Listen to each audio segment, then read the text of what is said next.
আব্বা, সড়ক ও জনপদ বিভাগ চাকরি হয়েছে আব্বা আমার। কি? আব্বা, সরকারি চাকরি?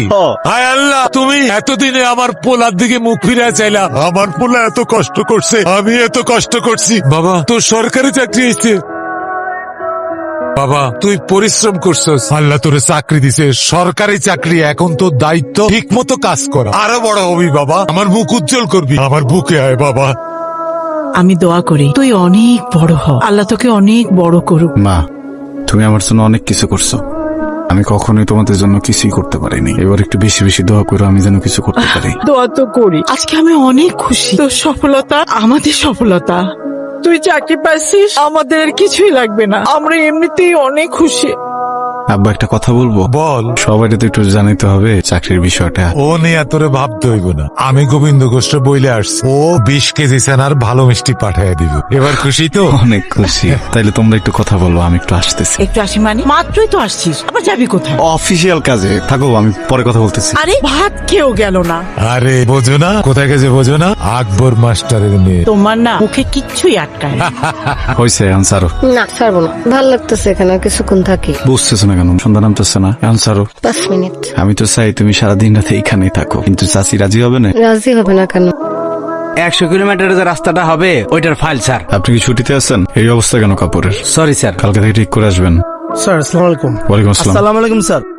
আমি কি আপনাদের চিনি? আমাকে চিনবেন না? আমরা রাইসুল ভাইয়ের লোক। এই অফিসে চেয়ার টেবিল ফাইল ফিল্টার সবাই তারেছেন। এবং স্যার এই অফিসে যারা নতুন অফিসার আসে সবাইকে রাইসুল ভাই দেখাশোনা করে। রাইসুলকে? স্যার এই এলাকার কমিশনার, বড় মাপের একজন ঠিকাদার স্যার, বিশাল টাকা পয়সার মালিক। যখন যে যা চায় সব দেয় স্যার, কোনো সময় না করে না স্যার। মিষ্টি স্যার, চকচকা মিষ্টি স্যার, খাইতে পারবেন, কোনো সমস্যা নাই। লাগলে আরো বলবেন, সব ব্যবস্থা আছে। রাইসুল ভাইয়ের পক্ষ থেকে লাল গোলাপের শুভেচ্ছা। রাইসুল রাজিয়া বললেই হবে, আমি যারা চিনি না তার কাছ থেকে শুভকামনা নেই না। স্যার তাহলে এই মিষ্টিটা রাখেন, একদম চকচকা মিষ্টি স্যার। স্যার নতুন আসছেন তো তাই 2 বান্ডিল, আস্তে আস্তে আরো বাড়বে।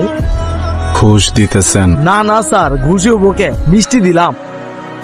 বেশি মিষ্টি খাইলে না ডায়াবেটিস হয়ে যায়। রাইসুল রাজিয়া বলবেন আমি মিষ্টি খাই না। ভাই তোমরা এনে বসে রয়েছো কে? স্যার এসব খায় না, যাও যাও যাও। এই যান না, যান যান। আদিল সাহেব, জি স্যার। চরিত্র জিনিসটা না অনেক সেন্সিটিভ, কাপড়ের মতো না যে ময়লা ধরলেই ধুয়ে ফেলাইবেন। পরিষ্কার রেখেন, যান। জি স্যার। আসসালামু আলাইকুম স্যার।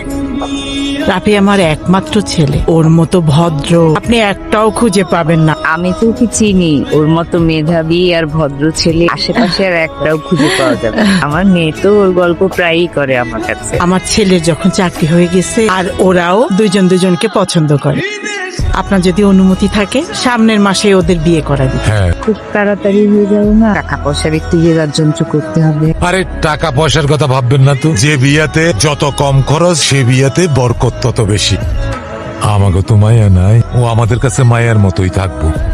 আর আপনি ভাবতেছেন কেন? ওরা তো দুজনকে পছন্দ করে, আমরা তো আছি। তাহলে আর আমার অমত নেই। আলহামদুলিল্লাহ। আলহামদুলিল্লাহ। শালা বোধাই নাকি, সারাদিন মেসেজ দিলাম রিপ্লাই দিল না। ওদাই না লিডার, হালা একটা ঘাড়তেরা। মিষ্টির প্যাকেটটা যেমনে ফিরাই দিছে, আমি আমার বাপের জন্ম এরকম অফিসার দেখিনি। লিডার বাবু ঠিকই কইছে, হালা চরম ঘাড়তেরা, হালা বাইম মাছের মতো। ওরা যত ধরতে যাইবেন ফুসলায় বাইরে যাবো। ওই তুই আমার চেনস না? এরকম বালের অফিসার কত আসে আর যায়। লিডার রাইট হয়ে গেছে, হালা কিন্তু এখন একটা রিপ্লাই দেন। লিডার 20 দিন পর টেন্ডার, 100 কিলো রাস্তার দায়িত্ব ওর হাতে। ওই যদি টেন্ডারে সাইন না করে তাহলে ব্যাপারটা কেমন হয়ে যাবে না লিডার? এই সবকিছুর একটা দাম আছে না, কেউ একটু কম কেউ একটু বেশি। ওই রাফি কততে বিক্রি হইব সেটাই খালি দেখার বিষয়। আমি না সারাক্ষণ খালি তোমার কথাই ভাবি। তুমি কেমন আছো, কি করতেছো, খাইছো কিনা। মাঝে মাঝে মনে হয় কি আমি তুমি, তুমি আমি। আমার জীবনও তুমি ঠিক এমনই। আমি কি করতাম? কিছুই না, তারপর আমার সাথে থাকতাম। ভবিষ্যতে কি করব না করব কোনো ঠিক ঠিকানা ছিল না। তুমি কি কখনো আমার হাত ছাড়ছো? কখনো ছাড়ো নাই, সবসময় আস্থা রাখছো। না রাখার উপায় আছে? তোমার যাইতে দিলার পাইতাম কই? খুঁজলে আমার মতো 1000টা রাফি পাওয়া সম্ভব, কিন্তু তোমার মতো একটাও সাবিয়া পাওয়া যাবে না। হইছে, চুপ করো। তুই যে আমার কাছে 5000 টাকা নিয়ে সত্যি টাকা দিতেছিস নাকি? টাকা নেওয়ার সময় বাপ বাপ খরচ টাকা চাইলি ভিলেন, আজকে আমার টাকা দিবি। দেখ ইকবাল, টাকা পাবি, টাকা নিবি, বাপ মা তুলে কথা বলবি। এই হালার বলা, বাপ মা তুলে গালি দিবি না মানে? আজকে যদি টাকা না দিস তোরা খেজুর গাছের লোকে বাঁধেন। খেজুর গাছের লোকে বাঁধবি মানে? আমি তো তোর টাকা কইছি দিয়ে দিবি। কয়দিন ধরে করে দিছিস আমারে? এই কলার ছাড়, কি হইছে রে? টাকা ভাই টাকা দেন আমার। সব তো বন্ধু বান্ধব, তুই কলার ধরবি? সত্যি টাকা পায়? হ্যাঁ, ওর কাছ থেকে 5000 টাকা ধার দিচ্ছি। ভাই এইলো, এই জায়গায় 3000 টাকা আছে আর 2000 টাকা আগামী মাসে আমার কাছ থেকে লয়ে যাইস। আর এই বন্ধু বান্ধবের কলার মলার ধরা হয়তো দূরের কেউ না, তাই না? মানুষে টাকা দেশ নাকি লিগা? তুই তো জানাস আব্বা অনেক দিন ধরে অসুস্থ, এই জন্য ধার দানা করে ওষুধটা কিনছিস। তুই আমার অনেক বড় উপকার করবি। এরপর টাকা পয়সা লাগলে আমারে কইস, এর অর্থে টাকা নেওয়ার কোনো দরকার নাই। ভালো মানুষে আল্লাহর দুনিয়া অনেক পরীক্ষা করে আল্লাহ। কে আপনি? শুনলাম আপনি ছুটিতে, তাই আপনার বাসার দিকে যাচ্ছিলাম। আমার নাম হচ্ছে রাইসুল কমিশনার। এটা কি? গাড়ির রিমোট বেয়াদবি নিয়েন না। আপনি যে মোটর সাইকেল চালান এটা আপনারে মানায় না, তাই আপনার একটা গাড়ি গিফট দিলাম। ওই যে গাড়ি, ড্রাইভারও আছে। আপনার অফিসে 100 কিলোমিটারের একটা রাস্তার টেন্ডার হইব, আপনি খালি সিগনেচার করবেন, বাকিটা আমি দেখুন। গাড়ি পছন্দ হয়েছে? রাসূল সাহেব, আপনার কথা অনেক মিষ্টি। আমি ভাবছিলাম আপনার গাড়িটাও আপনার কথার মতোই আরাম, কিন্তু বসার পরে বুঝলাম আপনার মনের মতো ময়লা। কি করার, বাসায় জ্ঞান কাপড় চোপড় ধুতে হইব। আপনার চাবি। আমি যে বেতনটা পাই সেটা কোনো কমিশনারের বাপের দেয়া না, জনগণের। আর জনগণের সাথে বেইমানি না। ভালো থাকবেন। হ্যাঁ রাফি, বিয়ার দিন তো ঠিকই আছে।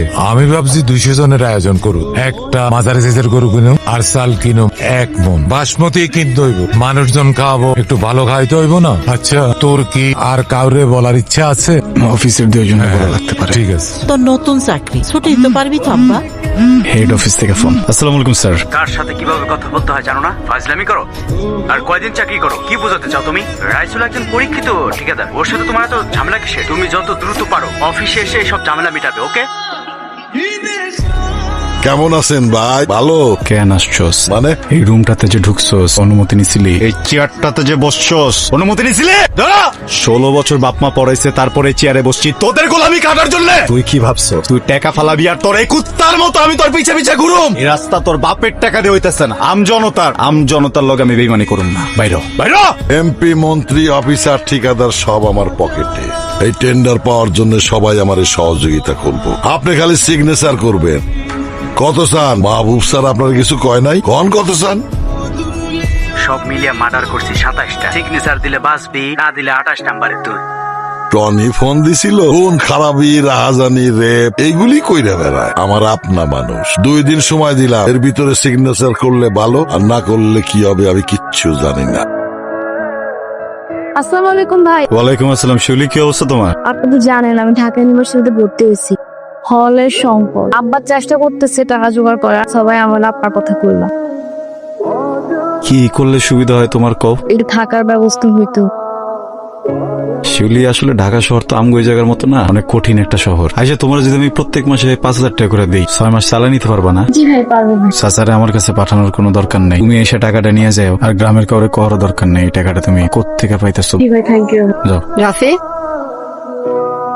এই জন্য আমার ফোন ধরো না? না কি কও এসব? যা কই ঠিকই কই। শিউলি ঢাকা বিশ্ববিদ্যালয়ে পড়ে, তুমি সরকারি চাকরিজীবী। ভালোই তো, আমার বাপ নাই, বেশি পড়ালেখা জানি না। আমার সাথে যায় তোমার? ভুল বুঝতেছো। ভুল না, 7টা দিন ধরে ফোন দিতেছি, একটাবার ফোন ধরো না। তুমি জানো না তোমার না দেখলে আমার কষ্ট হয়?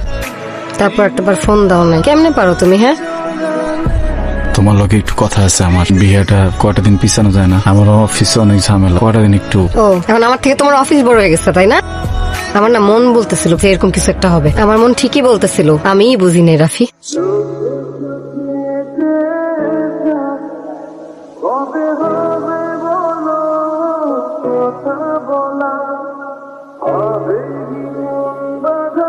এত বেতন, এত ভালো চাকরি, আমার তো আগেই সন্দেহ হয়েছিল। হ্যাঁ গো, কি মাইয়ার অভাব হয়েছে? বিয়ে তো ভাঙে নাই মা, পিছাইছে।